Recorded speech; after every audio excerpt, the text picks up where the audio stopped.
Everyone இன்னைக்கு வந்து நேத்து பார்த்த கண்டினியூஷன் தான். என்னன்னா, இன்ஃபினிட்டி வேற சில ரூல்ஸ் என்னென்ன இடத்துலலாம் வேர் இன்ஃபினிட்டி அப்ளை ஆகுதுன்னு.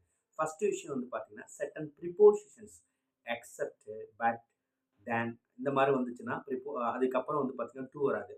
ஐ can say one example. I can do everything for her, but understand her நேச்சர்ங்க. அப்ப அந்த டூ வரல. It is called bare infinity. சரிங்களா? செகண்ட் இந்த மாரி நம்ம வந்து பட்க்கு யூஸ் பண்ணலாம். தென் சரிங்களா? இந்த மாரி ப்ரிபோசிஷன்ஸ்ல வந்து பார்த்தீங்கன்னா, நமக்கு வந்து என்ன பண்றது? வராது. சரிங்களா? அடுத்து வந்து பார்த்தீங்கன்னா, ஆக்ஸிலரி வெர்ப்ஸ். ஆக்ஸிலரி வெர்ப்ஸ்ல என்னன்னா, shall, should, may, might, can, could, will, would, do, சரிங்களா? மஸ்ட். அப்புறம் வந்து பார்த்தீங்கன்னா, இந்த மாரி எந்த இதுக்கு அப்புறம் உங்களுக்கு பேர் இன்ஃபினிட்டி தான். ஸோ அந்த இடத்துல இன்ஃபினிட்டி வராது. வேற என்னென்ன இருக்குன்னா, செர்டன் ஃப்ரேசஸ். என்னென்ன ஃப்ரேசஸ்னா, ஹேட் பெட்டர்.